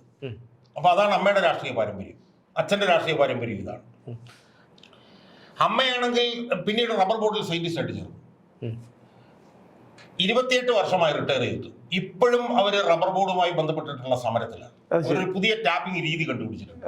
ആ ടാപ്പിംഗ് രീതി റബ്ബർ ബോർഡ് അംഗീകരിക്കുന്നില്ല. അതിനെതിരായിട്ടുള്ള സമരം അവർ ഇപ്പോഴും തുടരുകയാണ്. അമ്മയ്ക്ക് എത്ര വയസ്സായി? അമ്മയ്ക്ക് ഇപ്പൊ 87 വയസ്സായി. അമ്മ എന്നിട്ട് അത് റബ്ബർ ബോർഡ് അംഗീകരിക്കാത്തതുമായി ബന്ധപ്പെട്ടുകൊണ്ട് റബ്ബർ ബോർഡിനെതിരെ കേസ് കൊടുക്കാൻ പോവാണ് ഇപ്പൊ അമ്മ. 87-ാമത്തെ വയസ്സിൽ. അമ്മയുടെ വക്കീലാരാന്നറിയോ? ഞാനാ, മകനാ. മനസ്സിലായോ? അപ്പൊ അമ്മ 2006 ഹൈക്കോടതി പോയി പാർട്ടി ഇൻ പേഴ്സണായിട്ട് അമ്മ തന്നെ താനെ ഇത് അംഗീകരിക്കണം എന്ന് പറഞ്ഞിട്ട് വാദിച്ചു. പിന്നെ 2006 ഊഹിക്കാൽ 20 വർഷം മുമ്പ്. അപ്പൊ ആ കേസിൽ കോടതി പറഞ്ഞു ഇത് അമ്മയുടെ ഒരു റെപ്രസെന്റേഷൻ ഉണ്ട്, അത് പിന്നെ റബ്ബർ ബോർഡ് അത് പരിഗണിച്ചിട്ട് എന്താന്ന് വെച്ചാൽ തീരുമാനം ഏതാണ്ട് 1-2 ആഴ്ചക്കുള്ളിൽ എടുക്കണം എന്ന് പറഞ്ഞു. അത് എടുത്തില്ല. ഇപ്പൊ നമ്മൾ ആ കോടതി വിധി കോടതിയിൽ നിന്ന് എടുത്തിട്ട് അത് എന്തുകൊണ്ട് നടപ്പിലാക്കിയില്ല എന്ന് ചോദിച്ചുകൊണ്ട് റബ്ബർ ബോർഡിനോട് പിന്നെ നടപ്പിലാക്കായിരുന്നെങ്കിൽ നമ്മൾ കോടതി ലക്ഷ്യം ഫയൽ ചെയ്യാൻ പോകണമെന്ന് പറഞ്ഞിട്ട് പോയിരിക്കും. അപ്പൊ എന്റെ അമ്മയുടെ കാര്യം പറയാനാണെങ്കിൽ അവര് പിന്നെ ഉമ്മൻചാണ്ടി മരിച്ചപ്പോഴത്തേക്കും ഉമ്മൻചാണ്ടി കാണാൻ പോയി. ഉമ്മൻചാണ്ടിയായിട്ട് ഒരു ബന്ധമില്ല, ഉമ്മൻചാണ്ടി കണ്ടിട്ടില്ല. പക്ഷെ ഉമ്മൻചാണ്ടിയുടെ ഡെഡ് ബോഡി ഭൗതിക ശരീരം കാണാനായിട്ട് ഒരു 86 വയസ്സുള്ള ഒരു കാറ് കയറി കോട്ടയത്ത് പുതുപ്പള്ളി പോയി. അപ്പൊ അവിടെ ചെന്ന് കഴിഞ്ഞിട്ട് ഞാൻ വിളിച്ചപ്പോഴത്തെ അവരെ കിട്ടാനില്ല, ഫോണിൽ കിട്ടുന്നില്ല, അവരെവിടെയോ ഒറ്റപ്പെട്ടു പോയി. അന്ന് പിന്നീടാണ് അറിയുന്നത് കയർ ഇങ്ങനെ കെട്ടിയിരിക്കുകയാണ്, അതിനകത്താണ് ഇവർ കയറിന്റെ അവിടെ കുനിഞ്ഞു കയറാൻ പോലെ നിലത്ത് കിടന്നിട്ട് ഉരുണ്ടിട്ട് ഇപ്പുറത്ത് വന്നിട്ട് എഴുന്നിട്ട് പോയി അയാളുടെ ഭൗതിക ശരീരം കണ്ടിട്ട് തിരിച്ചു. മനസ്സിലായി? അപ്പൊ അവരോട് പറഞ്ഞാൽ മോനെ എനിക്ക് ഉമ്മൻചാണ്ടിയായിട്ട് ഒരു ബന്ധുവില്ല, ഉമ്മൻചാണ്ടി ഞാൻ കണ്ടിട്ടില്ല, പക്ഷെ എനിക്ക് ഉമ്മൻചാണ്ടി അടുത്ത് പോയേ പറ്റും എന്നും പറഞ്ഞ അവരെ ഒരുമാതിരിപ്പെട്ട മലയാളികൾക്കൊക്കെ ഉമ്മൻചാണ്ടി എന്റെ അമ്മ 86 വയസ്സുള്ള മനസ്സിലായി. അപ്പൊ കഴിഞ്ഞ ദിവസം വന്നപ്പോഴത്തേക്കും അമ്മ അപ്പൊ ഒരസുഖമില്ല അമ്മയ്ക്ക്. അപ്പൊ എന്നോട് പറഞ്ഞു ഞാൻ ഇങ്ങനെ ഇരിക്കും, ഇങ്ങനെ ഇരുന്നിട്ട് ഞാൻ ഇങ്ങനെ എഴുന്നേറ്റിട്ട് കാലിങ്ങനെ അകത്തി വെക്കും, എന്നിട്ട് ഇങ്ങനെ ഞെളിഞ്ഞു നിൽക്കും, എന്നിട്ട് ഇങ്ങനെ കൈ വെക്കും, എന്നിട്ട് പുറകിൽ ഒരു കുത്തിടും ഭിത്തിയിൽ, എന്നിട്ട് ഇങ്ങനെ തിരിഞ്ഞിട്ട് ആ ഭിത്തിയിലോട്ട് നോക്കും, ഇങ്ങനെ തിരിഞ്ഞിട്ട് അങ്ങനെ ഞാനൊരു 50 പ്രാവശ്യം ചെയ്യും. ഞാൻ ചോദിച്ചത് ഇവിടുന്ന് പഠിച്ചു ചോദിച്ചപ്പോൾ ഞാൻ തന്നെത്താണ് ചെയ്യുന്നത്. ഒരു അസുഖവും അവർക്കില്ല, അവര് ടോട്ടലി ഫിസിക്കലി ഫിറ്റ് ആണ്. അതായത് വലിയൊരു ഫൈറ്ററാണ് അവര്. മനസ്സിലായി? അപ്പൊ ആ ഒരു പോരാട്ട വീര്യമാണോ ഞാനതിലേക്കാ വരുന്നത്. അപ്പൊ എന്റെ അച്ഛന്റെ ഒരു പോരാട്ട വീർ, എന്റെ അമ്മയുടെ പിന്നെ അമ്മയുടെ അച്ഛന്റെ ഒരു പോരാട്ട വീർ, എന്റെ അമ്മയുടെ പോരാട്ട വീർ, പിന്നെ എന്റെ അമ്മയ്ക്കൊരു സഹോദരനുണ്ട്, അദ്ദേഹത്തിന് വരാണ്ട് M. സുഗതൻ. അദ്ദേഹം പാണാവള്ളിയിലാണ്, അവിടെയാണ് ഞങ്ങളുടെ തറവാട്. അപ്പൊ അമ്മയുടെ തറവാടിനെ കുറിച്ച് പറഞ്ഞു കഴിഞ്ഞാൽ അമ്മയുടെ അപ്പൂപ്പൻ പിന്നെ ഗോവിന്ദൻ വൈദ്യൻ, അന്ന് അവിടുത്തെ അമ്മ ആ ഏരിയയിൽ ഏറ്റവും വലിയ ആയുർവേദ വൈദ്യനായിരുന്നു. അയാളുടെ പേഷ്യൻസ് ആരൊക്കെ ആയിരുന്നു അറിയോ? പിന്നെ ശ്രീനാരായണ ഗുരുവും ജഗജീവൻ റാമൊക്കെ. അന്ന് ഹിപ്നോട്ടിസം നടത്തുമായിരുന്നു അദ്ദേഹം. മനസ്സിലായി? അത്രയ്ക്ക് പാരമ്പര്യമുള്ള ഒരു കുടുംബം. അപ്പൊ ഈ സുഗതൻ എന്ന് പറഞ്ഞു കഴിഞ്ഞാൽ അസാമാന്യമായിട്ട് പിന്നെ പ്രസംഗിക്കുകയൊക്കെ ചെയ്യുന്ന ആളാണ്. അസാമാന്യം. എനിക്കൊന്ന് അദ്ദേഹത്തിന്റെ പ്രസംഗത്തിന്റെ ഒരു കഴിവാണ് എനിക്ക് കിട്ടിയിരിക്കുന്നത് എന്ന് ആളുകൾ പറയും. അപ്പൊ 984 വയലാർ രവിക്ക് വേണ്ടി ഏറ്റവും കൂടുതൽ പ്രവർത്തിച്ചത് അദ്ദേഹമാണ്. ഇപ്പൊ എപ്പോഴും പാണാവള്ളി ചെന്ന് ചോദിച്ചു കഴിഞ്ഞാൽ സുഗതാണ്ണൻ കോൺഗ്രസിനകത്ത് നിന്നിരുന്നെങ്കിൽ വയലാർ രവി ഏകാരണി ഒന്നും ആകുകയില്ലായിരുന്നു നാട്ടുകാർ പറയും. പക്ഷെ പുള്ളി അങ്ങനെ ഒന്നിനകത്തും കളത്തിനകത്ത് ഒതുങ്ങുന്ന ആളല്ല. അപ്പൊ പുള്ളി പിന്നെ അതിഭീകരമായിട്ടുള്ള ഒരു നേതൃപാഠവുമുള്ള ഒരു മനുഷ്യനാണ്. പുള്ളിയുടെ കൂടെ ഒരു 4-5 പേര് എപ്പോഴും കാണും. അസാമാന്യമായിട്ടുള്ള പ്രസംഗശേഷി ഇതൊക്കെ ഉള്ള ഒരാളായിരുന്നു അദ്ദേഹം. അദ്ദേഹം പിന്നെ ഒരു മരിക്കുന്ന ഒരു 10-20 വർഷങ്ങൾക്ക് മുമ്പ് 10-15 വർഷങ്ങൾക്ക് മുമ്പ് അദ്ദേഹം കാട്ടിലേക്ക് പോയിട്ട് തിരിച്ചു വന്നിട്ട് പറഞ്ഞു, എന്റെ വീട്ടിൽ നിന്ന് എനിക്ക് കിട്ടിയ താളിയോല ഗ്രന്ഥങ്ങളുണ്ട്, അത് പരിശോധിച്ചിട്ട് ഞാൻ കാട്ടിൽ പോയി, കാട്ടിൽ നിന്ന് ഞാനൊരു സസ്യം കൊണ്ടുവന്നിരിക്കുകയാണ്. ആ സസ്യം തിളയ്ക്കുന്ന വെളിച്ചെണ്ണയിൽ ഇട്ട് കഴിഞ്ഞാൽ ആ തിളയ്ക്കുന്ന വെളിച്ചെണ്ണയിൽ കൈമുക്കാം എന്ന് പറഞ്ഞൊരു സസ്യം ഞാൻ കൊണ്ടുവന്നു എന്ന് പറഞ്ഞിട്ട് അദ്ദേഹം തിരിച്ച് നാട്ടിൽ വന്നിട്ട് ആളുകളൊക്കെ കൂടി നിൽക്കുന്നിടത്ത് ചെന്നിട്ട് ഈ വെളിച്ചെണ്ണ തിളപ്പിച്ചിട്ട് ഈ സസ്യം ഇട്ടിട്ട് കൈമുക്കുമ്പോഴത്തേക്കും എന്ന് പറഞ്ഞാൽ ആ സസ്യം ഇട്ട് കഴിഞ്ഞാൽ ബോയിലിംഗ് പോയിന്റ് താഴെ പോകും. അങ്ങനെ പുള്ളി സ്വയം ഒരു വൈദ്യനായിട്ട് ഇത് ചെയ്തു. സോറിയാസിസ് ഒക്കെ ചികിത്സിച്ചു തുടങ്ങി. സാധാരണഗതിയിൽ സുഗതൻ വൈദ്യൻ എന്നാണെങ്കിൽ പുള്ളി ഇട്ടത് അങ്ങനെ വൈദ്യൻ സുഗതൻ തിരിച്ചിട്ടു. പുള്ളി അങ്ങനെ ഇരുന്നപ്പോഴാണ് പുള്ളി മരിച്ചത്. അപ്പൊ അവരുടെ ഒക്കെ തന്നെ സ്വഭാവത്തിലെ പോസിറ്റീവായിട്ടുള്ള കാര്യങ്ങൾ ഒരുപക്ഷെ എന്റെ കാര്യത്തിൽ സമന്വയിച്ചോ എന്നൊരു സംശയം എനിക്ക് തീർച്ചയായിട്ടും അങ്ങനെ ഒരു സംശയമല്ല, അതൊരു നമ്മുടെ ഒരു അവകാശവാദം. അപ്പൊ തിരിച്ച് സ്കൂളിലേക്ക് വന്നു കഴിഞ്ഞാൽ മൗണ്ട് കാർമൽ എന്ന് പറഞ്ഞ സ്കൂളിൽ പഠിച്ചു. അത് കഴിഞ്ഞിട്ട് 7ാം ക്ലാസ് വരെ അവിടെ ടൗണിൽ സെന്റ് ജോസഫ്സ് എന്ന് പറഞ്ഞൊരു സ്കൂളിൽ പഠിച്ചു. ആ സെന്റ് ജോസഫ് എന്ന് പറഞ്ഞ സ്കൂളിൽ പഠിച്ച് 7 മുതൽ 10 വരെ MT സെമിനാരി എന്ന് പറഞ്ഞിട്ട് തൊട്ടുപുറത്ത് അച്ഛന്മാരുടെ ഒരു സ്കൂളുണ്ട്, അവിടെ സ്കൂളിൽ പഠിച്ചു. അതിനുശേഷം സെന്റ് ബർഗ്മാൻസ് കോളേജിലേക്ക് പോയി പ്രീഡിഗ്രിക്ക് ചങ്ങനാശ്ശേരി. അങ്ങനെ അവിടെ പോയി 1 വർഷം കഴിഞ്ഞപ്പോഴത്തേക്ക് എൻ്റെ അമ്മയ്ക്ക് ഹിന്ദുസ്ഥാൻ പേപ്പർ കോർപ്പറേഷൻ എന്ന് പറഞ്ഞിട്ടുള്ള സ്ഥാപനത്തിൽ ഒരു ഗവേഷണ യൂണിറ്റിലേക്ക് കിട്ടി, ആലുവയിലേക്ക് പോയി. അങ്ങനെ 2ാമത്തെ വർഷം കാലടി ശ്രീശങ്കര കോളേജിലാണ് 2ാം വർഷം പഠിച്ചത്. അത് കഴിഞ്ഞിട്ട് UC കോളേജിൽ BSc ബോട്ടണിക് വന്നു. അതിന് മുമ്പിൽ ഒരു കുറ്റിപ്പുഴ കൃഷ്ണപിള്ള നഗർ എന്ന് പറഞ്ഞിട്ടൊരു പിന്നെ ഹൗസിംഗ് കോളനി ഉണ്ട്, അവിടെ ചെയ്തു. അപ്പൊ കുടുംബപരമായി വളരെ ബുദ്ധിമുട്ടിലൊക്കെയാണ്. കാരണം വെച്ചാൽ അച്ഛൻ പലതരത്തിലുള്ള ബിസിനസ് ഒക്കെ ചെയ്തു, പിന്നെ ബിസിനസ് ഒക്കെ പിന്നെ നിർത്തി. പിന്നെ അമ്മ ഈ പറഞ്ഞ പോലെ റബ്ബർ ബോർഡിൽ ശാസ്ത്രജ്ഞയായിരുന്നു. അപ്പൊ അവിടെയൊക്കെ ഒരുപാട് ദുരിതങ്ങളും കാര്യങ്ങളൊക്കെ ഉണ്ട്, അതൊക്കെ പറഞ്ഞു കഴിഞ്ഞ ഒരുപാട് സമയം. അപ്പൊ UC കോളേജിൽ അവിടെ BSc പഠിച്ചു കഴിഞ്ഞ് ഫസ്റ്റ് ക്ലാസ്സിലൊക്കെ പാസ്സായി നിൽക്കുന്ന സമയത്ത് കൊച്ചിൻ യൂണിവേഴ്സിറ്റി ഇൻഡസ്ട്രിയൽ ഫിഷറീസ് എന്ന് പറഞ്ഞിട്ട് ഒരു കോഴ്സിന് MScക്ക് ചേർന്നു, ഇൻഡസ്ട്രിയൽ ഫിഷറീസ്. ആ ഇൻഡസ്ട്രിയൽ ഫിഷറീസ് കോഴ്സ് പഠിച്ചത് ഏതാണ്ട് തീർന്നു നിൽക്കുന്ന സമയത്താണ് തിരുവനന്തപുരത്ത് സെന്റർ ഫോർ ഡെവലപ്മെന്റ് സ്റ്റഡീസ് എന്ന് പറഞ്ഞൊരു സ്ഥലമുണ്ടെന്നും അവിടെ ഫിഷറീസ് ഇക്കണോമിക്സിൽ MPhil ചെയ്യാമെന്നും അറിഞ്ഞു. അപ്പൊ സെന്റർ ഫോർ ഡെവലപ്മെന്റ് സ്റ്റഡീസിനുള്ള പ്രത്യേകത എന്ന് പറഞ്ഞു കഴിഞ്ഞാൽ അതൊരു ഇന്റർ ഡിസിപ്ലിനറി ആയിട്ടുള്ളൊരു സ്ഥാപനമാണ്. അതായത് ഫിഷറീസിൽ നിങ്ങൾക്ക് MSc ഉണ്ടെങ്കിൽ ഫിഷറീസ് ഇക്കണോമിക്സിൽ MPhil എടുക്കാം. ഹെൽത്തിൽ നിങ്ങൾക്ക് MD ഉണ്ടെങ്കിൽ നിങ്ങൾക്ക് ഹെൽത്ത് എക്കണോമിക്സിൽ MPhil എടുക്കാം. അഗ്രികൾച്ചറിൽ നിങ്ങൾക്ക് MSc ഉണ്ടെങ്കിൽ അഗ്രികൾച്ചർ ഇക്കണോമിക്സിൽ എടുക്കാം. അങ്ങനെ പഠിക്കാൻ കഴിയുന്ന ഇന്ത്യയിലെ ഏക ഓഫ് ക്യാമ്പസ് സെന്ററാണ് സെന്റർ ഫോർ ഡെവലപ്മെന്റ് സ്റ്റഡീസ്. JNUവിന്റെ ഡിഗ്രിയാണ് ഇവിടെ കൊടുക്കുന്നത്. അവിടെ ഇന്ത്യയിൽ 5 സ്ഥലത്തുനിന്ന് ആണ് സെലക്ഷൻ. 5 സ്ഥലത്തുനിന്ന് ഇന്റർവ്യൂ കഴിഞ്ഞിട്ട് 15 പിള്ളേരെ എടുക്കും. ഇതാണ് CDS. അപ്പം അവിടെ എങ്ങനെയാണെന്ന് വെച്ചാൽ നമ്മൾ സിനോപ്സിസ് അയച്ചു കൊടുക്കണം. ആ സിനോപ്സിന്റെ അടിസ്ഥാനത്തിൽ നമ്മൾ ഇന്റർവ്യൂ വിളിക്കും. എന്നിട്ട് KN രാജ, IS ഗുലാത്തി പോലുള്ള വലിയ സാമ്പത്തിക വിദഗ്ധന്മാരുന്ന് 1 മണിക്കൂർ 1.5 മണിക്കൂറൊക്കെ ഇന്റർവ്യൂ ചെയ്തിട്ടാണ് നമ്മൾ എടുക്കുന്നത്. അവിടെ 985 എനിക്ക് MPhil എക്കണോമിക്സിന് അവിടെ കിട്ടുകയാണ്. അപ്പൊ അതാണ് ശരിക്കും എൻ്റെ ഒരു ജീവിതത്തിലൊരു വാട്ടർ ഷെഡ്. അവിടെ വരുമ്പോഴത്തേക്ക് ഞാൻ MSc കഴിഞ്ഞിട്ടാണ് വരുന്നതെങ്കിൽ എൻ്റെ ക്ലാസ്സിലുള്ള മുഴുവൻ പിള്ളേർക്ക് ഇംഗ്ലീഷ് അറിയാം. പക്ഷേ നമുക്കറിയാമല്ലോ, നമ്മുടെ ഇവിടുത്തെ MSc കഴിഞ്ഞ അവിടെ ചെല്ലുമ്പോൾ ഇംഗ്ലീഷിന് അറിയാം. ഞാനൊരു ഒരാഴ്ച ഹോസ്റ്റലിനകത്ത് തന്നെ ഇരിക്കുകയായിരുന്നു. കാരണം പുറത്തിറങ്ങി ഇംഗ്ലീഷ് പറഞ്ഞാൽ പൊട്ട ഇംഗ്ലീഷ് ആയി. കൂടെയുള്ളവരെല്ലാം കളിയാക്കും. 15-ൽ 13 എനിക്കൊന്ന് പിന്നെ 2 മലയാളികൾ ഒഴിച്ച് CH മേനോന്റെ മകൻ ഡോക്ടർ V രാമൻകുട്ടി എൻ്റെ ക്ലാസ്മേറ്റ്, അതും പിന്നീട് വേറെ 2 മലയാളികൾ ഒഴിച്ച് കഴിഞ്ഞാൽ ബാക്കി മുഴുവൻ നോൺ മലയാളീസ്. പിന്നെ അവന്മാരോട് പൊട്ട ഇംഗ്ലീഷ് പഠിച്ച് അവിടെ പിന്നെ ഗ്രേഡിംഗ് സിസ്റ്റമാണ്. അതായത് പരീക്ഷയല്ല. അവിടെ അന്ന് 1.5 ലക്ഷം ബുക്കിന്റെ ലൈബ്രറി ഉണ്ട്. ഇപ്പൊ നിങ്ങൾക്ക് ഒരു അസൈൻമെന്റിന് ഒരു ടോപ്പിക് തരും, globalization of the Indian economy എന്ന് പറഞ്ഞൊരു ടോപ്പിക് തരും. ഒരു 10 റീഡിംഗ് ലിസ്റ്റും തരും, പുസ്തകങ്ങൾ. എന്നിട്ട് ആ പുസ്തകങ്ങളെല്ലാം റെഫർ ചെയ്ത് നിങ്ങൾ ഒരു പ്രബന്ധം ഉണ്ടാക്കണം. എന്നിട്ട് പ്രബന്ധം ഉണ്ടാക്കിയിട്ട് അത് സെമിനാറിൽ അവതരിപ്പിക്കുമ്പോൾ ഈ വലിയ സാമ്പത്തിക വിദഗ്ധന്മാരെല്ലാം ഇതിന് ചോദ്യങ്ങൾ ചോദിക്കും. എന്നിട്ട് അങ്ങനെയാണ് മാർക്ക്. അവിടെ എനിക്ക് 87 ആയപ്പോഴത്തേക്ക് ഞാൻ അവിടെ നിന്ന് MPhil പാസ്സായി. എനിക്ക് B+ പറഞ്ഞ ഗ്രേഡും കിട്ടി, ഫസ്റ്റ് ക്ലാസ് ആണ്. അപ്പം പിന്നെ MSc fisheries, MPhil applied economics അത് അവിടുന്ന് കിട്ടും. അതിനുശേഷം ഞാൻ 1990 മറ്റേ സീഡിറ്റിൽ ജോലിക്ക് ചെയ്തു. സീഡിറ്റിൽ എന്നുള്ള സാധനം ഉണ്ടാക്കും. ഞാൻ റിസർച്ച് അസോസിയേറ്റായിട്ട് ജോലി ചെയ്തു. അങ്ങനെ ഇരുന്ന് 52-53 വയസ്സിലാണ് LLBക്ക് ചേരുന്നത്. കാരണം നിയമ പോരാട്ടം നടത്തണം എന്നുള്ള ഒരു ആഗ്രഹം അടിസ്ഥാനത്തിൽ ലോ കോളേജിൽ പിന്നെ ഈവനിങ് കോഴ്സിൽ LLBക്ക് ചേർന്നു. അതായത് അച്യുതാനന്ദന്റെ BSന്റെ അതതിന്റെ ഇടയ്ക്കാണ്. അതായത് അതിന്റെ ഇടയ്ക്ക് പറയാൻ വിട്ടുപോയ 2 കാര്യം. 1996-ൽ പ്ലാനിംഗ് ബോർഡിൽ വൈസ് ചെയർമാനായിട്ട് IS ഗുലാത്തി വന്നപ്പോൾ അദ്ദേഹത്തിന്റെ സ്പെഷ്യൽ പ്രൈവറ്റ് സെക്രട്ടറിയായി അവിടെ എന്നെ നിയമിച്ചു. അന്ന് ഞാൻ CPM ആണല്ലോ, എന്നെ അവിടെ നിയമിച്ചു. അങ്ങനെ 2001-ൽ ആ സംവിധാനം തീർന്നു. ആ സംവിധാനം തീർന്ന് നിൽക്കുന്ന സമയത്ത് ഞാൻ പിന്നെ BS അച്യുതാനന്ദനുമായിട്ട് ബന്ധപ്പെട്ടു. അത് BC ജോജോ എന്നും പറഞ്ഞിട്ട് കേരള മന്ത്രിയിൽ ഒരു സീനിയർ റിപ്പോർട്ടുണ്ട്. അയാളാണ് എന്നെ BS ആയിട്ട് ബന്ധപ്പെട്ടത്. എന്നോട് ചോദിച്ചു 2001-ൽ BS തെരഞ്ഞെടുപ്പ് പര്യടനത്തിന് പോവുകയാണ്, BSന്റെ കൂടെ വണ്ടിയിൽ യാത്ര ചെയ്യാൻ പറ്റൂ, BSന്റെ വിഷയങ്ങളൊക്കെ ചർച്ച ചെയ്യാൻ ചോദിച്ചു. അപ്പൊ അതിനു മുമ്പ് എനിക്ക് BS ആയിട്ട് ബന്ധമുണ്ട്. കാരണം വെച്ചാൽ ഗുലാത്തി BSന്റെ ഏറ്റവും അടുത്ത ആളായിരുന്നു. അപ്പം അന്ന് ആ കാലഘട്ടങ്ങളിൽ BS പിന്നെ ഇതാണ് LDF കൺവീനർ. അപ്പോൾ BSന് വേണ്ടി ഉണ്ടാക്കുന്ന പ്രസ്ഥാനങ്ങൾ മുഴുവൻ ഗുലാത്തിയായിട്ട് ഡിസ്കസ് ചെയ്തിട്ട് ഞാനാണ് ഉണ്ടാക്കുന്നത്.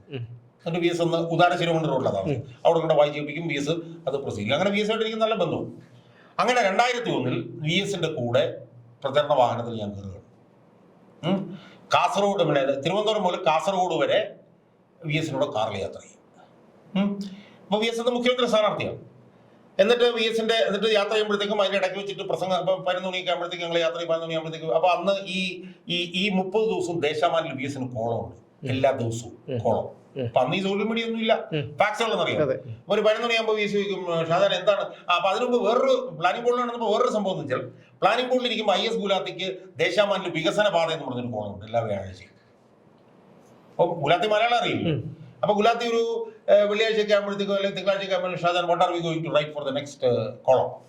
അപ്പൊ ഞാൻ ആലോചിച്ചു sir shall we write on biodiversity.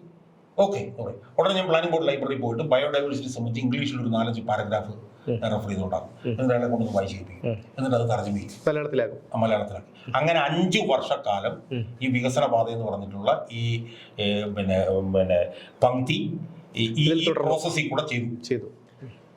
അപ്പൊ അതിലൊരു ഇത് നമ്മുടെ മനസ്സിൽ കിടപ്പുണ്ട്. അങ്ങനെ VS ആയിട്ട് തെരഞ്ഞെടുപ്പ് പര്യടനത്തിന് ഒരു 11 മണിയൊക്കെ VS ചോദിക്കും ഷാജാനെ നമുക്ക് ഇന്ന് എന്താ. അപ്പൊ ഞാൻ ചോദിക്കും സാർ നമുക്ക് ഇതിനെ കുറിച്ച് എഴുതിയാൽ ശരി ആയിക്കോട്ടെ എന്ന് പറയും. VS ഉച്ചയ്ക്ക് എവിടെയെങ്കിലും വീട്ടിൽ പോയി ഭക്ഷണം കഴിച്ചിട്ട് കിടന്ന് ഉറങ്ങുമ്പോഴത്തേക്ക് ഞാൻ എഴുതിയിട്ട് VS വായിച്ച് എവിടെ നിന്നെങ്കിലും ഫാക്സ് ചെയ്യും. അങ്ങനെ 30 ദിവസം. അതിന്റെ കൂട്ടത്തിൽ VSന്റെ ദിവസം 2-3 പ്രസംഗങ്ങളുണ്ട്, അതെല്ലാം ഞങ്ങൾ നമ്മൾ ഡിസ്കസ് ചെയ്തു. അങ്ങനെ 2001 തെരഞ്ഞെടുപ്പിൽ മുന്നണി തോറ്റു, VS ജയിച്ചു.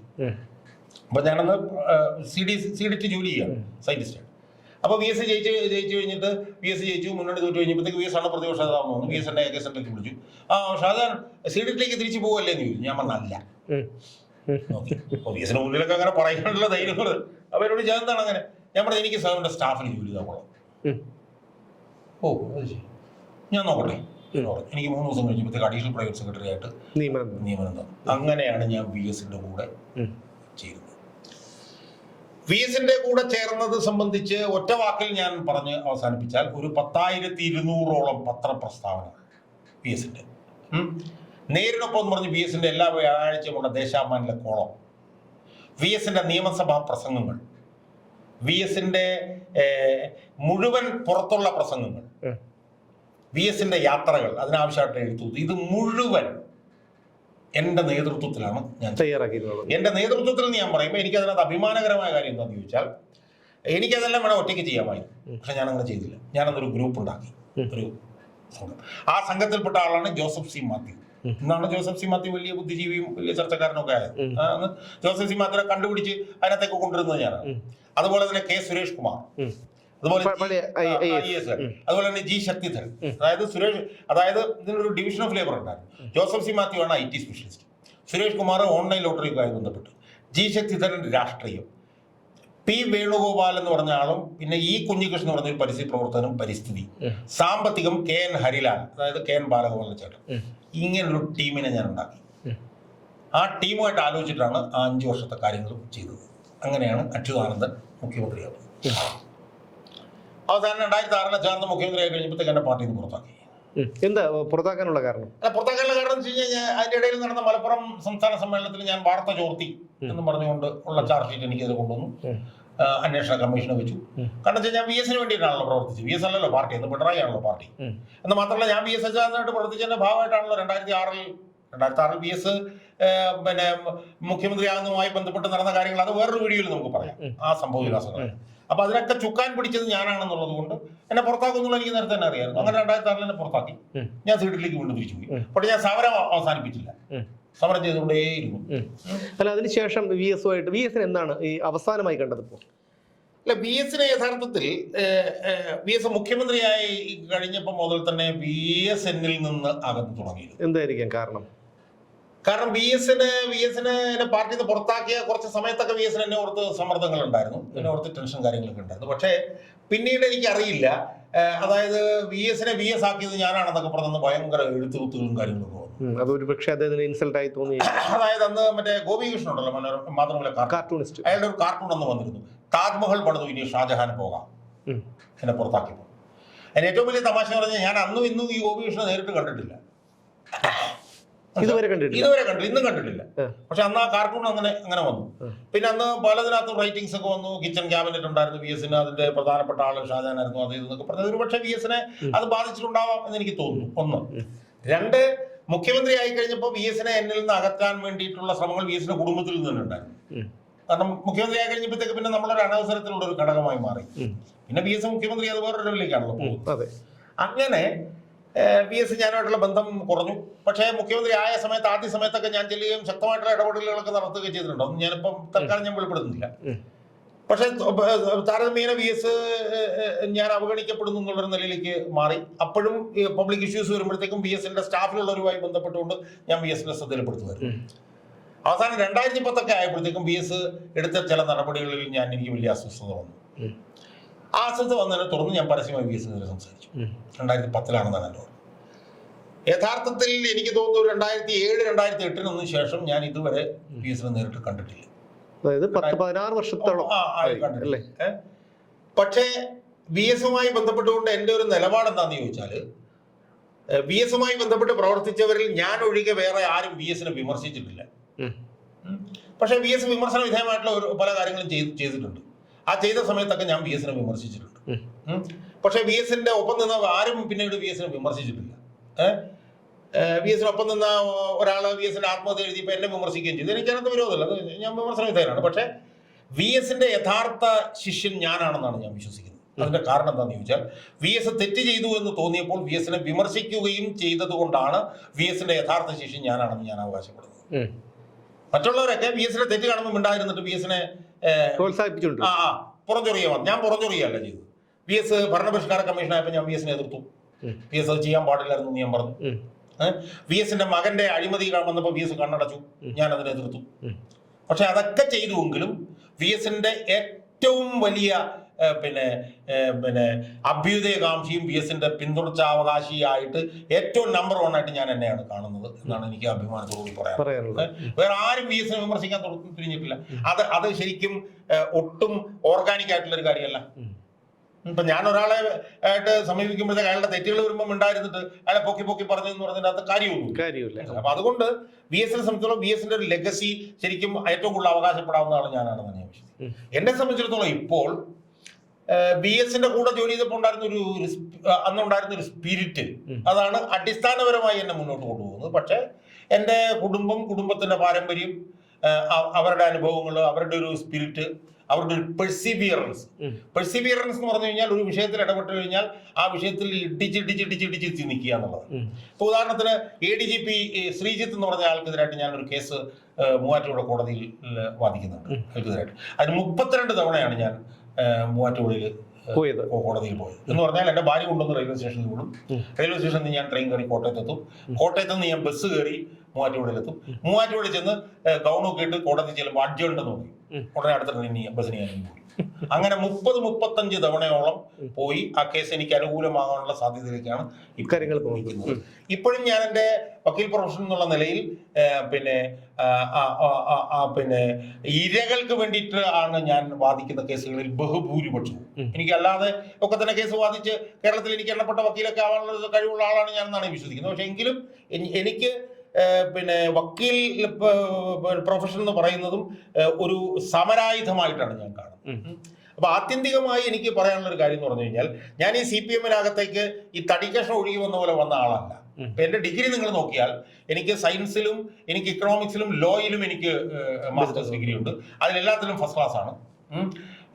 എനിക്ക് ഉന്നതമായ സ്ഥാനങ്ങളിൽ ഇന്ത്യക്ക് അകത്തും ഇന്ത്യക്ക് പുറത്തും ഒക്കെ ജോലി ചെയ്യാം. അതുപോലെ തന്നെ എനിക്ക് പറയാനുള്ള ഒരു പ്രധാനപ്പെട്ട കാര്യം, 2020 ഞാൻ എഴുതിയൊരു പുസ്തകമുണ്ട്. അത് തോംസൺ റോയിറ്റേഴ്സ് എന്ന് പറഞ്ഞിട്ടുള്ള ഒരു പുസ്തക കമ്പനിയാണ് അത് പ്രസിദ്ധീകരിച്ചിട്ടുള്ളത്. റോയിറ്റർ എന്ന് പറഞ്ഞാൽ അറിയാമല്ലോ, ലോകത്തിലെ ഏറ്റവും വലിയ തോംസൺ റോയിറ്റർ എന്ന് പറഞ്ഞിട്ട് അവരുടെ നിയമ പുസ്തകങ്ങൾ പ്രസിദ്ധീകരിക്കുന്ന ഒരു പുസ്തകശാലയാണ്. അവര് ഒരു പുസ്തകം പ്രസിദ്ധീകരിച്ചിട്ടുണ്ട്. അത് judges of the high courts of India A quantitative analysis എന്ന് പറഞ്ഞ പുസ്തകമാണ്. ഇന്ത്യയിലെ 24 ഹൈക്കോടതികളിലെ 600 ചില്ലാനം ഹൈക്കോടതി ജഡ്ജിമാരെ കുറിച്ചിട്ടുള്ളതാണ് ആ പുസ്തകം. ആ പുസ്തകം ലോകത്തെമ്പാടും വിറ്റുകൊണ്ടിരിക്കുകയാണ്. 2020 എഴുതിയ പുസ്തകം. ഞാൻ ഒരുപക്ഷെ പൊതുമണ്ഡലത്തോട് ഒരുപക്ഷെ ആദ്യമായിട്ടായിരിക്കും, ഇപ്പൊ 2024 ഞാനത് വെളിപ്പെടുത്തുന്നത്. സോൾഡ് ദ വേൾഡ് ഓവർ ആയിട്ടുള്ള ഒരു പുസ്തകമാണ്. അപ്പൊ അതിന്റെ റോയൽറ്റി കിട്ടാറുണ്ട് സാറേ. അതിന് 1-2 വർഷം എനിക്ക് റോയൽറ്റി കിട്ടി. അത് കഴിഞ്ഞപ്പോഴത്തേക്കും ഞാൻ എന്തായാലും 1-2 വർഷം എനിക്ക് റോയൽറ്റി നല്ലപോലെ കിട്ടി. അപ്പൊ ഇന്ത്യയിലെ ഹൈക്കോടതി ജഡ്ജസിനെ കുറിച്ചുള്ള ഏക സമഗ്രമായിട്ടുള്ള ഒരു പുസ്തകമാണ്. 200 ചില്ലുവാനും പ്രിന്റഡ് പേജസ് ഉള്ള ഒരു പുസ്തകമാണ്. അപ്പൊ അതുകൊണ്ട് തന്നെ ഞാന് അതിന്റെ ഇടയിൽ ഞാൻ ശാസ്ത്രീയ സംഗീതം പഠിച്ചു. 2007-ലായിരുന്നു എൻ്റെ അരങ്ങേറ്റം. അതിനുശേഷം ഞാൻ 4 കച്ചേരി നടത്തി. ഇപ്പൊ വീണ്ടും പഠിച്ചു തുടങ്ങാൻ വേണ്ടിയിട്ട് ശ്രമിക്കുന്നുണ്ട്. പക്ഷെ എനിക്കിപ്പോ പഴയതുപോലെ അതിനുള്ള സമയം കിട്ടാത്തത് കൊണ്ട് ആണ് ചെയ്യുന്നത്. എന്തായാലും ഞാൻ പഠിത്തം ഞാൻ അവസാനിപ്പിക്കില്ല, മുന്നോട്ട് പോകും. അപ്പൊ ഇതിനിടയ്ക്ക് നമ്മള് കുടുംബത്തിന്റെ ഇതിൽ നിന്ന് വിട്ടുവന്നു. സഹോദരങ്ങളായിട്ട് എത്ര പേരാണ്? എന്റെ സഹോദരിയുടെ പേര് ഡോക്ടർ KM ഷീല. ഒരു സഹോദരിയാണുള്ളത്. അവര് മെഡിക്കൽ കോളേജിലെ പ്രൊഫസറാണ്. ട്രിവാൻഡ്രം. അതെ. അവരുടെ ഭർത്താവ് PP അജയകുമാർ, അയാള് പിന്നെ കേരള യൂണിവേഴ്സിറ്റിയിലെ പ്രോ വൈസ് ചാൻസലറായിരുന്നു. ഇപ്പം അവിടുത്തെ സീനിയർ പ്രൊഫസറാണ്. അവർക്ക് 2 മക്കളുണ്ട്. അതിൽ മൂത്തയാള് CA കാരനാണ്, അദ്ദേഹം വിവാഹിതനാണ്. രണ്ടാമത്തെ മകൾ വർക്കലയിലോ മറ്റോ ഏതോ ഒരു SN കോളേജിൽ പഠിപ്പിക്കുകയാണ്. 2 സഹോദരങ്ങളാണ്. എനിക്ക് 2 മക്കളുണ്ട്. അതിലേക്ക് വരാം. അതിന് മുമ്പായിട്ട് ഇപ്പോ ഇന്റർകാസ്റ്റ് മാരേജ് ആയിരുന്നല്ലോ അച്ഛനും അമ്മയും തമ്മിൽ. അവരുടെ ബന്ധുക്കളൊക്കെ ആയിട്ട് ഇപ്പോഴും അടുപ്പമുണ്ടോ? പോവാറുണ്ടോ? വിളിക്കാറുണ്ടോ? ബന്ധമുണ്ടോ? എല്ലാവരുമായിട്ടും നല്ല ബന്ധത്തിലാണ്. അങ്ങനെ വിളിക്കാറുണ്ടോ എന്ന് ചോദിച്ചു കഴിഞ്ഞാൽ എന്റെ ഒരു പ്രവർത്തന ശൈലി കൊണ്ട് എനിക്ക് അങ്ങനെയൊന്നും ചെയ്യാൻ പറ്റാറില്ല. പക്ഷെ അവരുമായിട്ട് എല്ലാവരുമായിട്ടും നല്ല ബന്ധം തന്നെയാണ്. പക്ഷെ അന്ന് വലിയൊരു വിപ്ലവമായിരുന്നു എന്റെ അച്ഛന്റെ കല്യാണം എന്ന് പറയുന്നത്. വലിയൊരു വിപ്ലവമായി. അപ്പൊ അതാണ് എന്റെ അച്ഛന്റെ കാര്യം, അച്ഛന്റെ അമ്മയുടെ കാര്യം. അമ്മ യുക്തിവാദിയായിരുന്നു. അമ്മ യുക്തിവാദി. ഞങ്ങള് ജീവിതത്തിൽ എന്റെ അച്ഛന്റെ അമ്മയ്ക്കും ജാതിയും മതവും ഉണ്ടായിരുന്നില്ല, ദൈവവിശ്വാസം ഉണ്ടായിരുന്നില്ല. എനിക്കും എന്റെ ഭാര്യയ്ക്കും ദൈവവിശ്വാസം ഇല്ല. എന്റെ 2 മക്കൾക്കും ദൈവവിശ്വാസം ഇല്ല, ഇപ്പോഴും ഇല്ല. അതിലേക്ക് വരാം. താങ്കളുടെ ഭാഗത്തെ കുറിച്ച് കൂടി പറയാം. അതായത് ഞാൻ വിവാഹം കഴിച്ചിട്ടുള്ളത് കരോളിൻ K. വർക്കി എന്ന് പറഞ്ഞിട്ടുള്ള ഒരു വനിതയാണ് ഞാൻ വിവാഹം കഴിച്ചത്. അവരുടെ അച്ഛൻ റോമൻ കാത്തലിക്കായിരുന്നു, K.O. വർക്കി. അദ്ദേഹം ഒരു യുക്തിവാദിയായിരുന്നു. പാല മേലുകാവിനടുത്ത് കുറുമണ്ണ് എന്ന് പറഞ്ഞ സ്ഥലത്താണ് അവർ താമസിക്കുന്നത്. അദ്ദേഹത്തിന്റെ മകൾ വിനോളിൻ വർക്കി എന്നുള്ളതാണ് ഇവളുടെ അനിയത്തി. അവൾ കല്യാണം കഴിച്ചിരിക്കുന്നതും ഒരു KD സുധാകരൻ എന്ന് പറഞ്ഞിരുന്ന നായർ, അദ്ദേഹം യുക്തിവാദിയാണ്. അപ്പൊ എന്നെ സംബന്ധിച്ചിടത്തോളം ഞാനൊരു ക്രിസ്ത്യൻ പേരുള്ള ഒരു വനിതയെ കല്യാണം കഴിച്ചുകൊണ്ട് എല്ലാവരുടെയും വിചാരം ഞാൻ പ്രേമവിവാഹം നടത്തിയതാണ്. അല്ല, ഞാൻ പത്രത്തിൽ പരസ്യം ചെയ്ത് മിശ്രവിവാഹിതനാവാനാണ് ആഗ്രഹിക്കുന്നതെന്ന് പറഞ്ഞുകൊണ്ട് പരസ്യം ചെയ്ത് അതിന് വന്ന പ്രപ്പോസലിലാണ് കല്യാണം കഴിച്ചിട്ടുള്ളത്. അപ്പൊ ഞങ്ങളുടെ വീട്ടിലും ഇതുവരെ ഞാനൊക്കെ ഒരുപാട് പ്രതിസന്ധികളിൽ കൂടെ കടന്നു പോയിട്ടുണ്ട്. പക്ഷെ ഒരിക്കലും പിന്നെ ദൈവവിശ്വാസി ആയിട്ടില്ല. ഇതുവരെയെങ്കിലും അമ്പലത്തിലോ പള്ളിയിലോ പോയിട്ടുണ്ടോ? ഒരിടത്തും പോയിട്ടില്ല. എന്റെ ഭാര്യയും അറിവുള്ള കാലത്തും മുതൽ പോയിട്ടില്ല. കാരണം അവളുടെ അച്ഛനും ഒരു യുക്തിവാദിയായിരുന്നു. അപ്പൊ എന്നോട് പലരും പിന്നെ ഇങ്ങനെ വളരെ ഞെട്ടലോടുകൂടി ചോദിച്ചിട്ടുണ്ട്. അതിൽ മുസ്ലിം സമുദായത്തിൽപ്പെട്ടവർക്കാണ് കൂടുതൽ ഞെട്ടല്. എന്നാലും സാറേ, മരിക്കുമ്പോഴെങ്കിലും സാറിന്റെ മയ്യത്ത്, ഞാൻ പറഞ്ഞതിന് സാധ്യത കുറവാണ്. എന്റെ അച്ഛൻ മരിച്ചപ്പോഴത്തേക്കും അച്ഛനെ പള്ളിയിലേക്ക് എടുക്കും എന്ന് പറഞ്ഞു. അവരോട് ഞാൻ പറഞ്ഞു മരിക്കുന്നു പറഞ്ഞു. പിന്നെ ശാന്തി കവാടത്തിലാണ് അടക്കിയത്. അപ്പൊ അങ്ങനെ അറേഞ്ച്ഡ് ആയിട്ടുള്ള മാരേജ് ആയിരുന്നു. എനിക്ക് 2 മക്കൾ ആണ്. മൂത്ത മകൻ സിദ്ധാർത്ഥാണ്. സിദ്ധാർത്ഥിന്റെ ഭാര്യ അക്ഷയ. അവര് ബാംഗ്ലൂരാണ് ഉള്ളത്. അവര് പിന്നെ അവരും നല്ല വിദ്യാഭ്യാസ യോഗ്യത ഉള്ളവരാണ്. അതിനപ്പുറത്തേക്കൊന്നും പറയാൻ ഞാൻ ആഗ്രഹിക്കുന്നില്ല. രണ്ടാമത്തെ മകൻ ദേവദത്ത്, അവൻ കാനഡയിലാണ്. 18 വയസ്സ് കഴിഞ്ഞപ്പോഴത്തേക്ക് 2 മക്കളാണ്. അപ്പം പിന്നെ ജീവിതത്തിൽ വലിയ തോതിലുള്ള പിന്നെ ദുരിതങ്ങൾ പിന്നെ കടന്നു വന്നിട്ടാണ് ഞാൻ ഇപ്പൊ ഞാൻ ഇപ്പോഴും എന്നെ സംബന്ധിച്ചിടത്തോളം പറയുകയാണെങ്കിൽ എനിക്ക് പെൻഷൻ ഇല്ല. ഞാൻ 2019 സീറ്റിൽ നിന്ന് റിട്ടയർ ചെയ്തത്. എനിക്ക് പെൻഷൻ ഇല്ല. എന്റെ ഭാര്യയ്ക്കും കഴിഞ്ഞ 1 വർഷം കാലമായിട്ട് ജോലിയില്ല. അവര് 54-ാമത്തെ വയസ്സിൽ അവര് PhD എടുത്ത്, എഡ്യൂക്കേഷൻ PhD എടുത്തിട്ട് അവരൊരു പിന്നെ BEd കോളേജിൽ പ്രിൻസിപ്പളായിട്ട് ജോലി ചെയ്തു. അവിടെ ചില സമൂലമായിട്ടുള്ള മാറ്റങ്ങൾ വരുത്തുകയും ഒക്കെ അവർ ചെയ്തു. വലിയ മാറ്റങ്ങൾ അവർ കൊണ്ടുവന്നു. പക്ഷേ അവിടെ അനധികൃതമായി നടന്ന ഫീസ് മേടിച്ചതൊക്കെയായി ബന്ധപ്പെട്ടുകൊണ്ട് എതിർപ്പ് അവരോട് പോയിക്കൊള്ളാൻ പറഞ്ഞു. ഇപ്പൊ 1 വർഷമായിട്ട് അവർക്ക് ജോലിയില്ലാതെ. താങ്കളെ കാണുന്ന പലർക്കും, ഞാൻ ഉൾപ്പെടെയുള്ള ഇപ്പൊ മനസ്സിലായിട്ടുണ്ട്. പക്ഷേ കാണുന്ന പലർക്കും വിചാരിക്കുന്നത് എന്താണ്, വലിയ പരുക്കനായിട്ടുള്ള ഒരു മനുഷ്യനാണ്. പക്ഷേ ആ പാട്ടൊക്കെ പാടിയുമ്പോൾ നന്നായിട്ട് പാടുന്ന ഒരാളാണ്. നന്നായിട്ട് ശാസ്ത്രീയ സംഗീതം അഭ്യസിച്ച ഒരാളാണ്. കച്ചേരി അവതരിപ്പിച്ച ഒരാളാണ്. ഇപ്പം ജീവിതത്തിൽ പ്രണയമില്ലാത്തവരില്ല. എപ്പോഴെങ്കിലും ആരോടെങ്കിലും പ്രണയം തോന്നിയിട്ടുണ്ടോ? അങ്ങനെ ചോദിച്ചു കഴിഞ്ഞാല് ഉണ്ടായിരുന്നു. എനിക്കൊരു പ്രണയം ഉണ്ടായിരുന്നു. PSCക്ക് ഞാൻ പഠിക്കും ഒരു പെൺകുട്ടിയായിട്ടുണ്ടായിരുന്നു. യഥാർത്ഥത്തിൽ ഞാന് ഒരു പരുക്കനല്ല എന്നുള്ളത്. ജീവിതാനുഭവങ്ങളാണ് എന്നെ പരുക്കനാക്കി. എനിക്കുണ്ടായിരുന്നു. ഞാന് പിന്നെ BSCക്ക് പഠിക്കുമ്പോൾ ഞാൻ ക്ലാസ്സിലൊക്കെ പാട്ടെല്ലാം പാടുമായിരുന്നു. അതിനുശേഷം ഞാൻ സെന്റർ ഫോർ ഡെവലപ്മെന്റ് സ്റ്റഡീസിൽ ഒന്ന് ചേർന്ന് കഴിഞ്ഞപ്പോൾ അവിടെ എല്ലാം ഈ നോൺ മലയാളി പിള്ളേരായിരുന്നു. അപ്പൊ അവിടെ എന്നൊക്കെ പറഞ്ഞു കഴിഞ്ഞാൽ എല്ലാ ആഴ്ചയിലും പാർട്ടിയുണ്ട്. ഈ സാറന്മാരെ പിള്ളേരെന്നുള്ള വ്യത്യാസമൊന്നുമില്ല. അപ്പൊ അവിടുത്തെ ഹോസ്റ്റലിന്റെ മുകളിൽ പാർട്ടി നടക്കും. അപ്പൊ അത് ഡയറക്ടറൊക്കെ വരും. അപ്പൊ അവിടെ അതിനകത്ത് മദ്യപാനം ഉണ്ടാവും. ഡയറക്ടർ വന്ന് Shajan give me a puff എന്ന് ചോദിക്കും. CDSന്റെ ഡയറക്ടർ.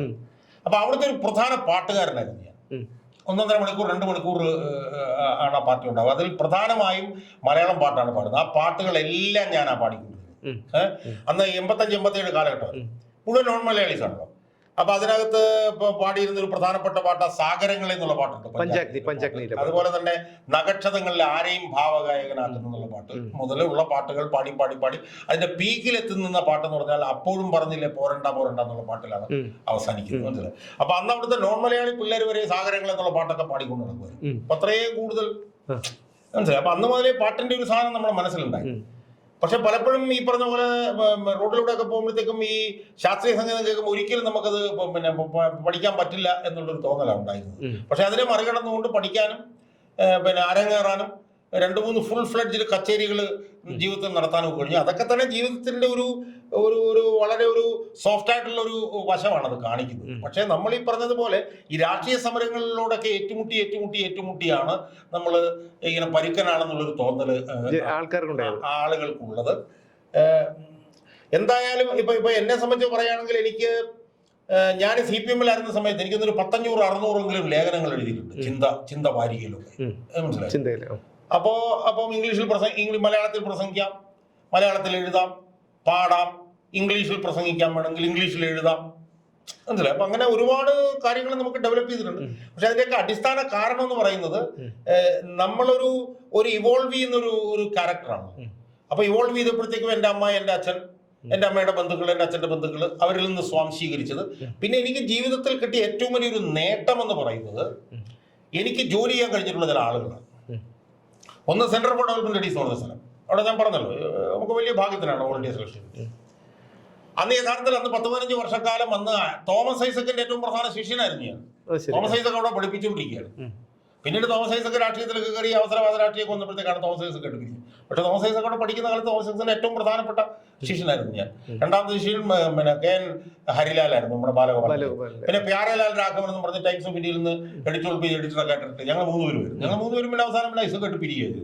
അപ്പൊ CDSൽ പഠിക്കാൻ കഴിഞ്ഞത്. 2 ഇന്ത്യയിൽ ഏറ്റവും വലിയ പബ്ലിക് ഫിനാൻസ് എക്സ്പോർട്ട് ആയിട്ടുള്ള IS ഗുലാത്തിൽ കൂടെ 5 വർഷം ജോലി ചെയ്യാൻ കഴിഞ്ഞത് അത് അത്ഭുതകരമായിട്ടുള്ള ഒരു ഭാഗ്യമാണ്. അത് അവിടെ കൊണ്ട് തന്നെ ആക്കിയത് തോമസ് ഐസക് ആണ്. എനിക്ക് പറയാനായിട്ട് യാതൊരു മടിയില്ല. കാരണം തോമസ് ഐസക്കുമായിട്ടൊക്കെ ബന്ധമുണ്ടോ? ഇല്ല. തോമസ് ഐസക്കുമായിട്ടൊക്കെ ഇപ്പൊ തോമസ് ഐസക്കിനോടൊന്നും എന്റെ നിലപാടുകളോടൊന്നും എനിക്ക് യാതൊരു വിധത്തിലുള്ള യോജിപ്പില്ല. തോമസ് ഐസക്കുമായിട്ട് എനിക്ക് ഏറ്റവും വലിയ എതിർപ്പാണുള്ളത്. പക്ഷെ തോമസ് ഐസക്കിന്റെ മുൻ ഭാര്യയുണ്ട് നട്ടാ ദൂരി. ആ നട്ടാദൂരിയായിട്ട് ഏറ്റവും അടുപ്പം പുലർത്തിയിരുന്ന ആള് ഞാനായിരുന്നു. അവര് 96-98 അവർ ഡൈവോഴ്സ് ചെയ്തു പോയി. അല്ലല്ല, അവർ ആന്ധ്രക്കാരിയാണ്. അവരിപ്പോ അമേരിക്കയിലോ അവിടെ കണ്ടൊരു വലിയ ഇക്കണോമിക് സ്ഥാപനത്തിന്റെ ഡയറക്ടറായിട്ട് ജോലി ചെയ്യുക. ആ നട്ടാദൂരിയായിട്ട് ഏറ്റവും അടുത്ത ബന്ധം പുലർത്തിയിരുന്ന ആള് ഞാനായിരുന്നു. എന്റെ സീനിയർ ഉദ്യോഗസ്ഥയായിരുന്നു CDSൽ അവര്. അത് ശരി. എന്തായിരിക്കും പിന്നെ ഒരു വേർപിരിയാൻ കാരണം? അല്ല, അത് ഞാൻ പറഞ്ഞില്ല, അത് ഐസക്കിന്റെ കയ്യിലിരിപ്പുണ്ടാണ്. ഞാൻ ഇതിന്റെ കൂടുതൽ വിശദാംശങ്ങളിലേക്ക് ഞാൻ പോകാൻ ഞാൻ ആഗ്രഹിക്കുന്നില്ല. ഞാൻ പലപ്പോഴും പലയിടത്തൊക്കെ വെച്ച് പറഞ്ഞിട്ടുള്ളതാണ്. അവരെന്തായാലും ഓടി രക്ഷപ്പെട്ടു എന്ന് മാത്രം നിങ്ങൾ കരുതി വെച്ചാൽ മതി. ഇപ്പം ഗുലാത്തി പിന്നെ നട്ടാദൂരിയുടെ ഏറ്റവും അടുത്ത ആളും കുറച്ചു കാലം എന്റെ PhD കഴിയുമായിരുന്നു എനിക്ക്. പക്ഷെ ഇന്നലെ പോയതുകൊണ്ട് എനിക്കത് പറ്റിയില്ല. അപ്പം ഒന്ന് എന്നെ ഞാനാക്കിയത് എന്റെ കുടുംബ പശ്ചാത്തലം, എന്റെ അച്ഛൻ, എന്റെ അമ്മ, എന്റെ ബന്ധുക്കൾ. 2 IS ഗുലാത്തിലൂടെ ജോലിയാണ്. 3 എന്റെ ജീവിതത്തിലെ സുവർണ കാലഘട്ടം എന്ന് പറയുന്നത് VS അച്യുതാനന്ദൻ ഏറ്റവും വലിയ പോരാളിയായിരുന്ന സമയത്ത് അദ്ദേഹത്തിനോട് 5 വർഷം ജോലി ചെയ്യാൻ കഴിഞ്ഞതാണ്. മനസ്സിലായി. VS അച്യുതാനന്ദൻ മുഖ്യമന്ത്രി ആയി കഴിഞ്ഞപ്പോൾ 5 വർഷം ജോലി ചെയ്യാൻ കഴിഞ്ഞിരുന്നെങ്കിലും വലിയ കാര്യമൊന്നും ഉണ്ടായിരുന്നില്ല. പ്രതിപക്ഷ നേതാവായിരുന്നപ്പോൾ അച്യുതാനന്ദനുണ്ടല്ലോ, അച്യുതാനന്ദൻ ഏറ്റവും വലിയ പോരാളിയായിരുന്ന കാലഘട്ടത്തിൽ, അച്യുതാനന്ദന്റെ ഏറ്റവും സക്രിയമായിട്ടുള്ള രാഷ്ട്രീയ പ്രവർത്തനത്തിന്റെ കാലഘട്ടത്തിൽ അദ്ദേഹത്തിനോടൊപ്പം നിൽക്കാനും അദ്ദേഹത്തെ സഹായിക്കാനും കഴിഞ്ഞു എന്നുള്ളത് ഏറ്റവും വലിയ ഭാഗ്യമാണ്. പിന്നെ അതിനുശേഷം പാർട്ടിയിൽ നിന്ന് പുറത്താക്കിയതിനു ശേഷവും ഒരു മൃതപ്രായനായ മനുഷ്യനായി മാറുന്നതിന് പകരം ഇതിനെതിരെ പോരാടി നിന്നു. 17-18 വർഷം പോരാടി ഇപ്പൊ ജീവിതത്തിൽ പുതിയൊരു ഘട്ടത്തിലേക്ക് കടക്കുകയാണ്. ആ ഘട്ടം എന്ന് പറയുന്നത് അഴിമതിക്കെതിരെ അചഞ്ചലമായി വിട്ടുവീഴ്ചയില്ലാതെ പോരാടുന്ന ഒരു പ്ലാറ്റ്ഫോമിന്റെ ജനറൽ സെക്രട്ടറി എന്നുള്ള നിലയിലാണ് ഇപ്പൊ നിൽക്കുന്നത്. ഇനിയിപ്പം എങ്ങനെയായിരിക്കും എന്ന് ചോദിച്ചു കഴിഞ്ഞാല് ഒരു കാര്യം എനിക്ക് പറയാൻ പറ്റും. ഇതിനെ കുറിച്ച് കൂടുതൽ ഇപ്പൊ ഒന്നും ചോദിക്കരുത്. എന്തായാലും ഞാൻ ചില സൂചനകൾ ഞാൻ പറയാം. ഞാൻ ഒരിക്കലും ഒരു അധികാരമോഹിയായിരുന്നില്ല. കാരണം ഞാനൊരു അധികാരമോഹിയായിരുന്നെങ്കിൽ എനിക്ക് ഏതെങ്കിലും ഒരു പാർട്ടിയിൽ പിന്നെ ഒരു MLA എങ്കിലും ആകാമായിരുന്നു. കാരണം കോൺഗ്രസിലൊക്കെ സമുന്നതരായിട്ടുള്ള നേതാക്കന്മാരൊക്കെ ആയിട്ടൊക്കെ എനിക്ക് ഏറ്റവും അടുത്ത സുഹൃത്ത് ബന്ധം എനിക്കുണ്ട്. CMP എലമെന്റ് ഇതുണ്ടല്ലോ, RMPക്കാർ, അവരുമായിട്ടൊക്കെ വളരെ അടുത്ത ബന്ധമാണുള്ളത്. പല പാർട്ടിയിലുള്ള ആളുമായിട്ട് വളരെ അടുത്ത ബന്ധമുണ്ട്. അവർക്കൊക്കെ എന്നോട് ബഹുമാനമുണ്ട്. പലർക്കും ഒക്കെ എന്നെ അവരുടെ ഒപ്പം നിർത്താൻ താല്പര്യമുണ്ടായിരുന്നു. ഞാൻ പക്ഷേ ഒരിക്കലും അധികാരമോഹം എന്നുള്ള നിലയിൽ ആ നിലയിൽ ഞാൻ പോയിട്ടില്ല. പക്ഷേ അധികാരമോഹം ഒരിക്കലും എന്നെ ബാധിച്ചിട്ടില്ല എങ്കിൽ പോലും രാഷ്ട്രീയത്തിൽ ഒരു സിസ്റ്റമിക് ചേഞ്ച് ഉണ്ടാക്കാൻ നാളെ അധികാരം വേണ്ടി വന്നാൽ, കാരണം ഞാനിപ്പോൾ നടത്തുന്ന സമരത്തിൽ നിന്ന് എനിക്ക് ബോധ്യമായിട്ടുള്ള കാര്യം വെച്ചാൽ ഭരണക്രമത്തിൽ ഒരു മാറ്റം ഉണ്ടായാൽ മാത്രമേ കാര്യങ്ങൾ മാറുള്ളൂ. അല്ലാതെ അതിലിടപെട്ടു, ഇതിലിടപെട്ടു, മറ്റതിലിടപെട്ടു, മറിച്ചതിലിടപെട്ടു എന്ന് പറഞ്ഞ് നിന്നിട്ട് കാര്യമില്ല. സമൂലമായ മാറ്റം വരണമെങ്കിൽ സിസ്റ്റത്തിനകത്തൊരു ചേഞ്ച് ഉണ്ടാവും. ആ സിസ്റ്റമിക് ചേഞ്ച് ഉണ്ടാക്കാൻ വേണ്ടി നാളെ രാഷ്ട്രീയത്തിൽ ഇടപെടേണ്ടി വന്നാൽ, അതൊരു അനിവാര്യതയായി വന്നാൽ അതിൽ ഞാൻ മുഖം തിരിക്കില്ല എന്ന് മാത്രമേ ഈ അവസരത്തിൽ പറയാനുള്ളൂ. നാളെ ഈ കാര്യത്തിൽ എന്തെങ്കിലും കൂടുതൽ പറയണമെന്നുണ്ടെങ്കിൽ അന്ന് ഒരു ചോദ്യം കൂടി ചോദിച്ച് അവസാനിപ്പിക്കാം. താങ്കൾ ഒരുപാട് വളരെ വിമർശനാത്മകമായി പലർക്കെതിരെയും പ്രത്യേകിച്ച് പിണറായി വിജയനെതിരെയും ഒക്കെ തീർത്തും ആഞ്ഞടിക്കുന്ന ഒരു ആളാണ്. എന്നിട്ട് താങ്കൾക്ക് ഈ ഒറ്റയ്ക്ക് നടക്കാനോ അല്ലെങ്കിൽ പല ദൂരയാത്രകൾ പോലും ഒറ്റയ്ക്കാണ്, അതുപോലെ പോകുന്നതും എല്ലാം ഒറ്റയ്ക്കാണ്, ബസ്സിലാണ്. അപ്പോൾ ഭയം തോന്നിട്ടില്ലേ? അല്ല, ഞാൻ പറഞ്ഞില്ല, എനിക്ക് എന്നെ സംബന്ധിച്ചുള്ള എനിക്ക് ഭയം എനിക്കില്ല എന്നാണ് ഞാൻ അവകാശപ്പെടുന്നത്. അതിൽ പ്രധാനപ്പെട്ട കാരണം വെച്ചാൽ എനിക്ക് 8 ദിവസം ജയിലിൽ കിടക്കാൻ പറ്റുന്നുള്ളതാണ്. എൻ്റെ വിശദാംശങ്ങളിൽ ഞാൻ പോകുന്നില്ല. ഞാൻ 8 ദിവസം ജയിലുണ്ടായിരുന്നു. എന്നോട് ഈ കഴിഞ്ഞ ദിവസവും എൻ്റെ അടുത്ത സുഹൃത്തുക്കൾ ചോദിച്ചിട്ടുണ്ട്, ഷാജാൻ നീ എങ്ങനെയാണ് ജീവിച്ചിരിക്കുന്നത് എന്നോട് ചോദിച്ചിട്ടുണ്ട്. അപ്പം ഞാൻ പറഞ്ഞത് എനിക്കും അതിനെക്കുറിച്ചിട്ട് എനിക്ക് അത്ഭുതം തോന്നിയിട്ടുണ്ട്. പക്ഷെ എനിക്ക് ഭയമില്ല. പിന്നെ സുമേഷ് പറഞ്ഞാൽ വിശ്വസിക്കുന്നറിയില്ല, എന്നെ അങ്ങനെ ആരും വിളിച്ച് ഭീഷണിപ്പെടുത്തിയിട്ടൊന്നുമില്ല. പക്ഷെ എനിക്ക് കഴിഞ്ഞ UDF സർക്കാരിന്റെ കാലത്ത് എനിക്ക് 1 വർഷം എനിക്ക് പോലീസ് പ്രൊട്ടക്ഷൻ ഉണ്ടായിരുന്നു. കാരണം എന്നെ കൊല്ലാൻ വേണ്ടിയിട്ട് അവിടെ പയ്യന്നൂർ ഏരിയ കമ്മിറ്റി തീരുമാനിച്ചു എന്നുള്ള വിവരം KK രാമൻ എൻ്റെ അടുത്ത് എന്ന് പറഞ്ഞു. ടിപ്പർ അടിച്ച് കൊല്ലിക്കാനാണ്, കാരണം ഞാൻ റോഡിൽ കൂടെ നടന്നാണെന്ന് പറഞ്ഞു. അങ്ങനെയാണ് തീരുമാനം എന്ന് പറഞ്ഞു. അപ്പം ഞാൻ പുച്ഛിച്ച് തള്ളി. പക്ഷേ രമ പറഞ്ഞ അങ്ങനെയല്ല, സാഹചര്യം വളരെ സീരിയസ് ആണെന്ന് പറഞ്ഞു. അങ്ങനെ അന്ന് ആഭ്യന്തരമന്ത്രി ആയിരുന്ന രമേശ് ചെന്നിത്തല അടുത്ത് ഞാൻ പോയി. അദ്ദേഹം അന്വേഷിച്ചു, ഒരു SP വെച്ച് അന്വേഷിച്ചപ്പോൾ അതിനകത്ത് സത്യം ഉണ്ടെന്ന് കണ്ടു. എനിക്കൊരു ഇയാളെ തന്നു, ഒരു പോലീസ് പ്രൊട്ടക്ഷൻ, ഒരു വർഷം പോലീസ് പ്രൊട്ടക്ഷൻ ഉണ്ടായിരുന്നു. അത് കഴിഞ്ഞപ്പോഴത്തേക്ക് അത് പോയി. ഇതുമായി ബന്ധപ്പെട്ട് എൻ്റെ ഏറ്റവും വലിയ തിരിച്ചറിവ് എന്ന് പറയുന്നത് 2005 ശ്രീമാൻ MP വീരേന്ദ്രകുമാർ എൻ്റെ വീട്ടിൽ വന്നിട്ട് എന്നോട് പറഞ്ഞു, ഞാൻ കച്ചേരി അരങ്ങേറ്റം കഴിഞ്ഞിരിക്കുന്നത്, എന്നോട് പറഞ്ഞു, ഷാജാനെ നിങ്ങൾ എല്ലാ ദിവസവും പൊതുമണ്ഡലത്തിൽ ഉണ്ടാവണം. അത് പാട്ടായിക്കോട്ടെ, രാഷ്ട്രീയമായിക്കോട്ടെ, എന്തും ആയിക്കോട്ടെ. ആ പൊതുമണ്ഡലത്തിൽ നിങ്ങൾ ദിവസവും ഉണ്ടായാൽ മാത്രമേ നിങ്ങൾ ജീവിച്ചിരിക്കുകയുള്ളൂ. നിങ്ങൾ പിന്മാറിയാൽ പിണറായി വിജയൻ റീത്ത് വെക്കും. അതുകൊണ്ട് നിങ്ങൾ എല്ലാ ദിവസവും പൊതുമണ്ഡലത്തിൽ ഉണ്ടാവണം എന്ന് അന്ന് 2005 MP വീരേന്ദ്രകുമാർ എന്നോട് പറഞ്ഞതാണ് ഞാൻ ഇപ്പോഴും നടപ്പിലാക്കിക്കൊണ്ടിരിക്കുന്നത്. ഇന്നും ഞാൻ പൊതുമണ്ഡലത്തിലുണ്ട്, ഇന്നലെയും ഞാൻ പൊതുമണ്ഡലത്തിലുണ്ട്, അതിന്റെ തലേദിവസം ഞാൻ പൊതുമണ്ഡലത്തിലുണ്ട്, അതിന്റെ തലേന്ന് എല്ലാം പൊതുമണ്ഡലത്തിലുണ്ട്. അപ്പൊ ഇത് എൻ്റെ ഒരു അതിജീവനത്തിന്റെയും എൻ്റെ ഒരു നിലനിൽപ്പിന്റെയും കൂടി പ്രശ്നമാണ് എന്ന് ഞാൻ കരുതുന്നു. ഇനി ഒരു കാര്യം കൂടി എനിക്ക് പറയാനുള്ളത്, ഇന്ന് കേരളത്തിൽ മറ്റേത് പൊതുപ്രവർത്തനേക്കാൾ കൂടുതൽ ആളുകൾ എന്നെ കേൾക്കുന്നുണ്ട്. അതെവിടെ കൊണ്ട് എത്തിക്കുന്നൊന്നും ഞാനിപ്പോൾ അവകാശവാദം ഉന്നയിക്കുന്നില്ല. പക്ഷെ ഇന്ന് കേരളത്തിൽ ഏറ്റവും കൂടുതൽ ആളുകൾ കേൾക്കുന്ന ഒരാൾ ഞാനാണ് എന്നുള്ളത് എനിക്ക് അഭിമാനകരമാണ്. അത് ഞാൻ നടത്തുന്ന വിട്ടുവീഴ്ചയില്ലാത്ത അചഞ്ചലമായിട്ടുള്ള പോരാട്ടം കൊണ്ടാണ് എന്നാണ് ഞാൻ വിശ്വസിക്കുന്നത്. അതിനിന്ന് വലിയ ഒരു മാർക്കറ്റ് കേരളത്തിലുണ്ട് എന്നാണ് ഞാൻ വിശ്വസിക്കുന്നത്. അപ്പൊ അതാണ് ആ വികാരമാണ് എന്നെ മുന്നോട്ട് നയിക്കുന്നത്. അപ്പോൾ എന്തായാലും നമ്മൾ ഇതുവരെ കേൾക്കാത്ത ചില വിശേഷങ്ങൾ ഷാജഹാൻ സാറിൽ നിന്ന് കേട്ടു. നമ്മൾ ഒരിക്കലും കാണുന്നത് പോലെയല്ല പല വ്യക്തികളും. ഇപ്പോൾ അദ്ദേഹത്തിനെ കാണുമ്പോൾ ഒരു പരുക്കനായിട്ട് തോന്നുമെങ്കിലും എത്രത്തോളം അദ്ദേഹം ഒരു ലാളിത്യമുള്ള ഒരാളാണ്, എത്രത്തോളം സോഫ്റ്റ് ആണ് എന്നുള്ള കാര്യമൊക്കെ നിങ്ങൾക്ക് ഇപ്പോൾ മനസ്സിലായി കാണുമെന്ന് കരുതുന്നു. എന്തായാലും നമുക്ക് ഈ സംഭാഷണം ഇവിടെ അവസാനിപ്പിക്കാം. വീണ്ടും കാണാം.